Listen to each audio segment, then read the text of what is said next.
He says, فَمَثَلُهُ كَمَثَلِ الْكَلْبِ. His example is something like a dog, like the dog. That's already offensive as it is. Because a dog is one of the creatures that can, on the one hand, have loyalty, but Allah is going to describe, He's talking actually about a rabid dog, or like a stray dog. We're going to see that from the language itself. Now, this dog that Allah describes, and in the Quran, you get other examples of people, and they're compared to animals. Like the Israelites who didn't do right by their book, they were compared to mules. كَمَثَلِ الْحِمَارِ يَحْمِلُ أَسْفَارًا. They were compared to mules. But this person, even worse, they're being compared to the dog. And what does He say about this dog?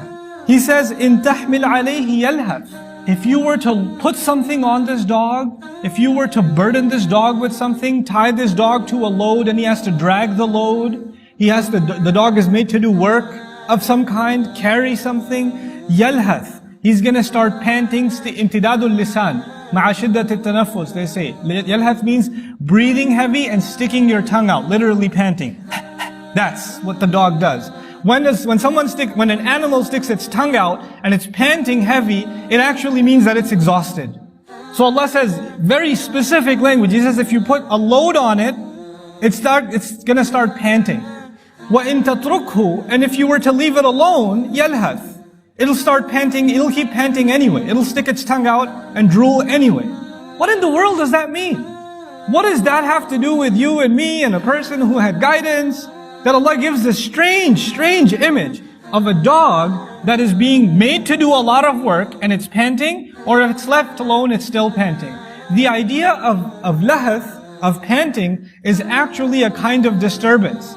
A creature, a human being, any animal doesn't pant until they're disturbed, overwhelmed, bothered, unsatisfied, thirsty. This is the image of someone that's unsatiated, unfulfilled.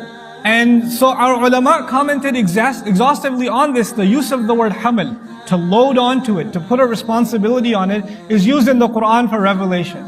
This person becomes like a dog. When they hear about the religion now, they start getting bothered. Like, this is a religious person. This is a person who knows about the deen, but since they've shed away from it, now even when they hear a reminder about what's right and wrong in their faith, internally they don't like it anymore. They're bothered by it. They're disturbed. They can't even find peace in prayer, in the gatherings of Muslims, in learning. They can't. And so they want to get away from this company and they want to slither away to some dark company, some bad environment. But when they go there, of course, they're still disturbed. They were hoping they could leave this place and find peace somewhere else. They don't find peace. Others have said this has to do with their unsatiated thirst. Like when they become worldly, then Allah Azza wa Jal makes their thirst for the world unending.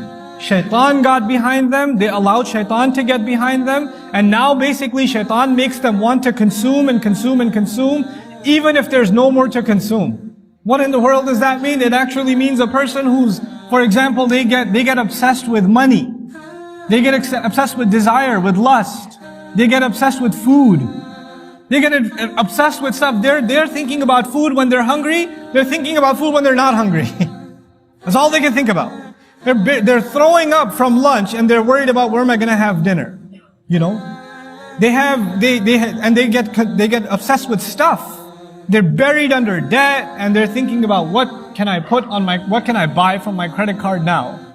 What more can I get? People become indulged in unhealthy things and they can't stop themselves, like a dog can't stop itself from panting. Whether there's a reason to or not, whether there's a need or not, whether it's justified or not.